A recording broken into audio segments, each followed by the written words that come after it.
Formula 1 rero iki cyumweru kirangiye muri weekend irangiye kabisa, ikaba yari irimo irasoza season yayo. Season yayo ni umwaka usanzwe mu kwa 11 nyine iba irangira. Ni muri urwo rwego rero ku itariki 26 nibwo bari barimo barasiganwa muri Grand Prix yabo ya nyuma ya Bahrain. Bahrain ni kapitale y'igihugu cya Leta Zunze Ubumwe z'Abarabu kabisa.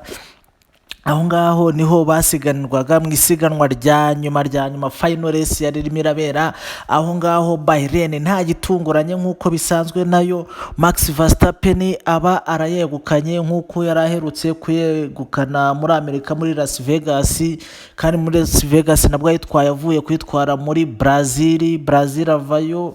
Yari amaze kwitwara nano muri Amerika muri leta bita Austin. Mbese muri make uyu mwaka wa 2023 muri rusange wari uwa Max Verstappen ndetse n'ikipe yabo ya Red Bull, kuko nko muri race 23 zose iyo bita Red Bull kabisa racing yabashe kuba yatwaramo race 21 zose. Uturese tubiri twonyine nitwo batatwaye, tubiri twombi twatwawe na Ferrari n'abashoferi ba Ferrari. Abandi bose birangira bahomyeho, Mercedes ihomaho. Uyu ni umwaka wa kabiri wikurikiranya Lewis Hamilton birangira nta Grand Prix n'aka na kamwe abonyemo win. Ibyo ngibyo ni ibintu bitigeze bibaho kuva yatangira iyi kariyeri, kuko kuva yaza muri Formula 1 ubwo ndavuga Lewis Hamilton yaje muri 2008 nibwo yarakoze appearance ye ya mbere. 2008 agira gutya 2008 kuri race ya kabiri yamaje kubona win. Guhera icyo gihe kugeza 2021 byibuze muri buri season yabaga afitemo amawini y'ama Grand Prix yatayitwara, ariko byibuze akaba yaragiye abonamo amawini. Rero guhera 2022 ndetse n'uyu mwaka wa 2023 iba imyaka ibiri ikurikiranya imodoka ya Mercedes ikomeza kumubana urucabana, cyangwa se ikomeza kumubana inshobera mahanga. Ubwo rero siwe gusa na mugenzi we George Russell nawe byaragoranye. Umwaka ushize yagize gutya abakuyemo aka Grand Prix ka Brazil George Russell, ariko uyu mwaka ho byaragoranye. Nuko rero byaje kugenda season muri rusange yaje kurangira uyu nguyu bita Max Verstappen ari we ufite iyo season, ari we watwaye championship, world championship ya Formula 1, kuko yatwaye yifitiye amanota ye 576 575 mu gihe yari akurikiwe na mugenzi we Sergio Perez we utari ufite na kimwe cya kabiri, wari ufite 285. Hanyuma ku mwanya wa gatatu hari Lewis Hamilton wari ufite 238. Urumva rero Max Verstappen yari yarabataye. Iyo niyo top 3. Hanyuma ku mwanya wa 4 Fernando Alonso mu Espanyol utwara Aston Martin niwe waje ku mwanya wa 4 wa championship ya 2023. Ku mwanya wa 5 Charles Leclerc, uyu ni umunyamonako utwara imodoka ya Ferrari, we yari afite amanota 206. Hanyuma ku mwanya wa 6 hari Lando Norris umwongereza utwara McLaren, yari afite 205. Ku mwanya wa 7 hari Carlos Sainz, uyu nguyu ni Espanyol utwara imodoka ya Ferrari, yari afite amanota 200 mu kadomo. Hanyuma George Russell utwara Mercedes akaba umwongereza, yari afite amanota 175. Uwo ngo aryamye ku mwanya wa 8. Mu gihe ku mwanya wa 9 ni umunya Australia bita Oscar Piastri wari wifitiye amanota ye 97. Hanyuma umuntu ufunga top 10 bamwita Lance Stroll, uyu nguyu ni umunyekanada utwara imodoka ya Aston Martin. Nuko nguko urutonde birangiye rumeze kuri World Championship ya Formula 1. Hanyuma haba hari intonde ebyiri, hari urutonde rw'abakinnyi hakaba n'urutonde rw'amakipe. Urutonde rw'amakipe rero narwo nta kundi kuko ni Red Bull niyo iki ruyoboye. Red Bull niyo yaje kuba iruyobora, itwara igikombe cy'amakipe ifite amanota 860 mu kadomo, ikurikirwa na Mercedes yari ifite 409, ndetse Ferrari yaje ku mwanya wa 3 ifite 406, nyuma yuko ikomeje kurushwa amanota 4 na Mercedes. Ubundi Mercedes na Ferrari n'ubundi byagiye gutangira Mercedes ifite 390 292, hanyuma Ferrari ifite 388. Ferrari ivuga ati abashoferi babiri bacu bashoboye kwitwara neza bakaza imbere y'aba Mercedes, uyu mwanya wa kabiri natwe twawukipa ntacyo waba udutwaye, ariko nyine baje kugira ibyago, uwo bita Carlos Sainz wabo ajya muri ya myanya idatanga amanota ko yasoje ari uwa 13.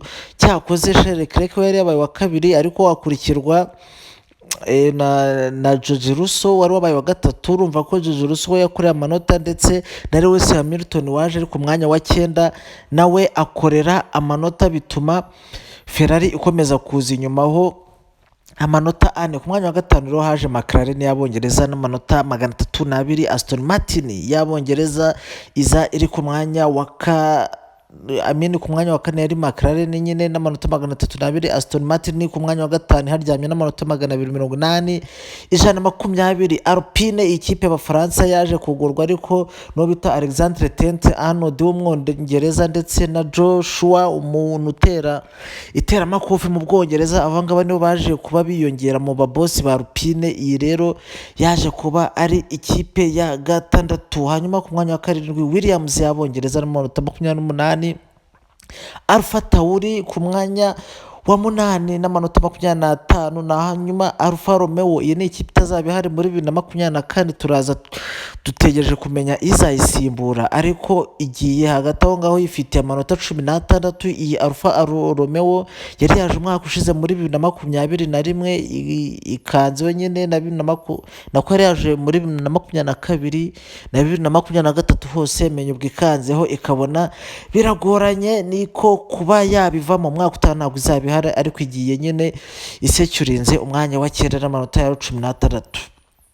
Hanyuma rero iyi ni ikipe y'Abanyamerika ya nyuma hasi, ifite amanota 12, niyo kabisa ifunga umurizo wa Formula 1.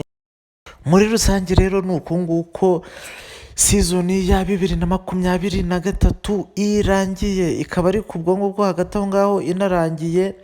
Nk'umushoferi wa Williams Sargent Logan w'Umunyamerika nawe umwaka utaha ashobora kutazaba ahari. Nuko rero muri makeya 2023 yarigeze, ubu ahasigaye ni aha season ya 2024 izaba itangira ku itariki 2 z'ukwa gatatu umwaka utaha 2024, ikazahera Bahrain nk'uko bisanzwe, igakurikizaho Saudi Arabia yo kwa Cristiano Ronaldo. Dore nuko nguko niko bizagenda bikurikirana, ariko agashya karimo hano noneho nuko Grand Prix ya China yagarutse ubu ngubu kabisa. Grand Prix ya China aho bita Shanghai, izi modoka zizajya kunyanyurirayo noneho uyu mwaka, ariko bikaba bishya bishyira nuko no muri Afurika Lewis Hamilton yongeye kuvuga ati nyaboneka aka Grand Prix ko muri Afurika nako karakenewe. Nuko rero urebye muri make ni ibyo ngibyo.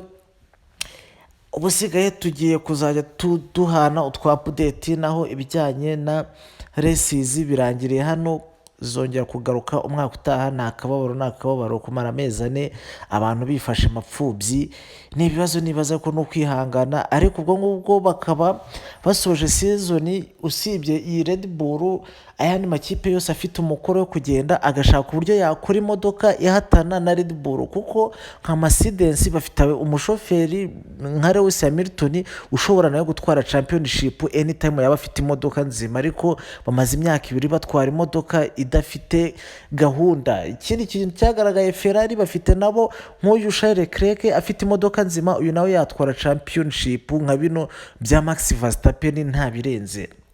McLaren nayo yaje kugaragara ko ifite akashoferi bita Lando Norris, ni Umwongereza bita na Lando Norris, nawe uri tayari. Ikintu babura gusa ni imodoka nzima kugira ngo zikompete n'iyi modoka ya Red Bull Racing. Ni ukuvuga ngo rero ikintu kigiye gukorwa muri aya mezi 4, izi modoka enye Mercedes, Ferrari, McLaren zigomba kugenda zikajya mu igaraje, zikazana abatekinisiye kabuhariwe kabushungwe, bakaza bakareba uburyo bakora imodoka nzima, kuko imyaka 2 ibaye boring. nk'uyu mwaka twahoze tubivuga, Red Bull yatwaye race 21 muri 23 zose ziba zaratwawe. Ibyo bintu nta hantu byabaye. Uduhigo twose Max yaradutwaye kubera yuko imodoka yari nk'indege, arimo aratusiganwa n'abantu batwara amagare y'amatabaro. So nuko rero byagenze, reka turebe icyo bazakora, turebe niba byibuze umwaka utaha hazaza hari agacarenji karimo, naho ubundi uyu mwaka nta excitement yo hejuru urebye yari ihari. Excitement yari iri guhera ku wabaye wa gatatu kumanura hasi. Abandi bashoferi bose batari aba Red Bull wabonaga ko bari muri competition, ariko aba Red Bull bo bari hejuru bitewe n'imodoka bari bafite. So nibyo rero, sawa bye ciao, kandi mwarakoze kwihangana kubera iminsi tumaze tudakora. Sawa bye.